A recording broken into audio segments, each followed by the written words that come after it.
Welcome back to Royal Watch Daily, where we break down the biggest royal stories as they happen. On January 30th, 2026, the U.S. Department of Justice released over 3 million pages of Jeffrey Epstein-related documents, and it's reignited scrutiny on the York family. Sarah Ferguson, the former Duchess of York, allegedly sent a vulgar email to Epstein in March 2010, casually mentioning her daughter, Princess Eugenie, in crude terms.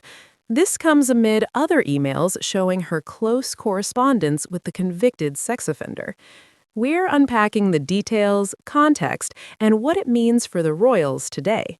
If you're following the Epstein files fallout, like, subscribe, and hit the bell. Let's get into it responsibly. In one email from March 2010, reviewed by outlets like People and The Mirror, Epstein reportedly asked Ferguson about a possible trip to New York. Her response?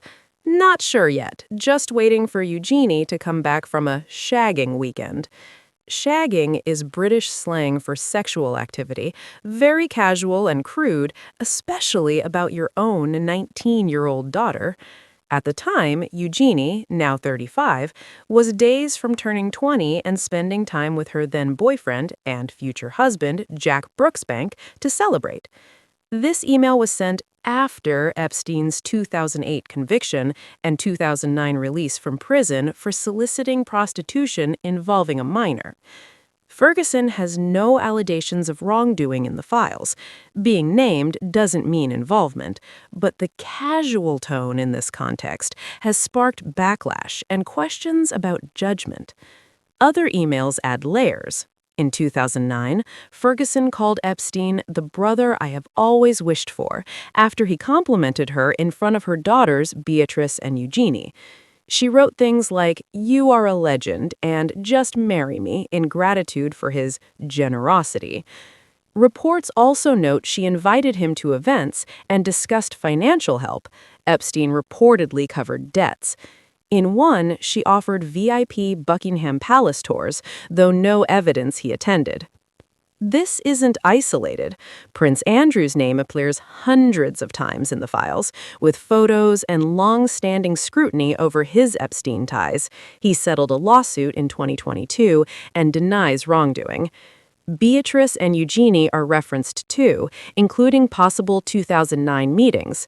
The latest release, delayed from December 2025, includes Epstein's attempts to use Ferguson for reputation repair, like pushing her to say he wasn't a pedo.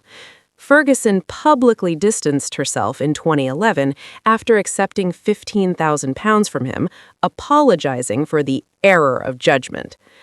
No new criminal allegations against Ferguson or her daughters here. The files highlight associations and poor decisions post-Epstein's conviction. It adds embarrassment for the Yorks, who've stepped back from senior roles but remain in the public eye through events and charities. Amid the headlines, Princess Eugenie continues her work in arts and anti-trafficking advocacy, quietly strong.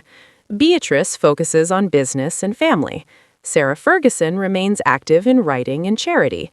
This ties into broader royal trends, more privacy, heritage revivals like tiara rewears, and navigating past scandals.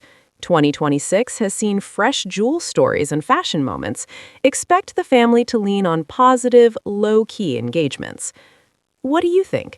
Does this change your view of the York family, or is it old news resurfacing? Drop respectful thoughts in the comments. If this breakdown helped, thumbs up, subscribe for daily royal updates, fashion, jewels, news, and Epstein file follow-ups, and share with fellow royal watchers. Thanks for tuning in. Stay informed, stay kind. See you tomorrow. Crown emoji.